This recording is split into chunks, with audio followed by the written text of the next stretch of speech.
कुमकुम भाग्य में एक और धमाकेदार ट्विस्ट सामने आ रहा है जो दर्शकों को हैरान कर देगा। जी हाँ, रौनक अब सबके सामने प्रार्थना की मांग भरने जा रहा है और यह पल पायल के लिए एक बड़े शौक से कम नहीं होगा। कहानी उस मोड़ पर पहुंच चुकी है जब रौनक को सांप ने काट लिया था। उसकी हालत बेहद नाजुक हो गई थी और डॉक्टरों ने भी उसे खतरे में बताया था। लेकिन भगवान की कृपा से प्रार्थना के दिल से की गई प्रार्थनाओं और उसकी सच्ची मोहब्बत ने रौनक की जान बचाई। जब रौनक होश में आता है तो सबसे पहले वह प्रार्थना को ढूंढता है, क्योंकि वह जानता है कि उसी ने उसकी जान बचाई है। वह प्रार्थना से अपने दिल की बात कहने की कोशिश करता है, लेकिन प्रार्थना अब उससे दूर जाने का मन बना चुकी होती है। इसके पीछे कारण ये है कि रौनक की मां ने प्रार्थना से एक वादा लिया था कि वह अब कभी भी रौनक की जिंदगी में नहीं आएगी। रौनक की मां का मानना है कि प्रार्थना ही वह वजह थी जिससे रौनक की जिंदगी में कई मुश्किलें आईं। उसकी मां चाहती है कि रौनक अब प्रार्थना से पूरी तरह से अलग हो जाए।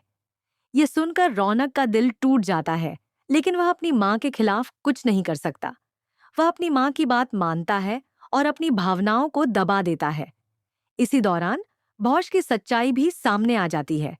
भौश अब प्रार्थना से बदतमीजी से पेश आता है और उसे गाली देता है। वह कहता है, तुमने रौनक की जान बचाई, लेकिन इसका मतलब यह नहीं कि तुम उसे अपने पास रख सकती हो।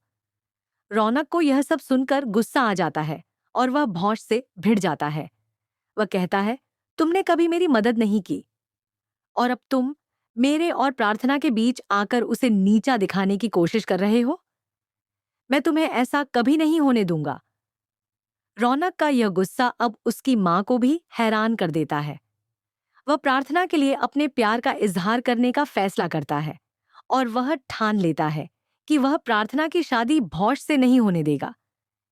इसी बीच पायल पूरी तरह से दुल्हन की तरह सज धज कर तैयार हो जाती है। वह अपनी शादी के सपनों में खोई होती है, लेकिन उसे यह नहीं पता कि उसके ख्वाबों पर पानी फिरने वाला है। रौनक अब भौश के घर जाता है, जहां शादी की सारी तैयारियां चल रही होती हैं। वह भौश और पायल की साजिश का पर्दाफाश करता है और सभी के सामने उनका असली चेहरा लाता है। वह बताता है कि भौश और पायल ने मिलकर प्रार्थना के खिलाफ साजिश रची थी और अब यह सब सामने आ चुका है। अब आता है वह पल जिसका इंतजार दर्शकों को था। रौनक सबके सामने प्रार्थना की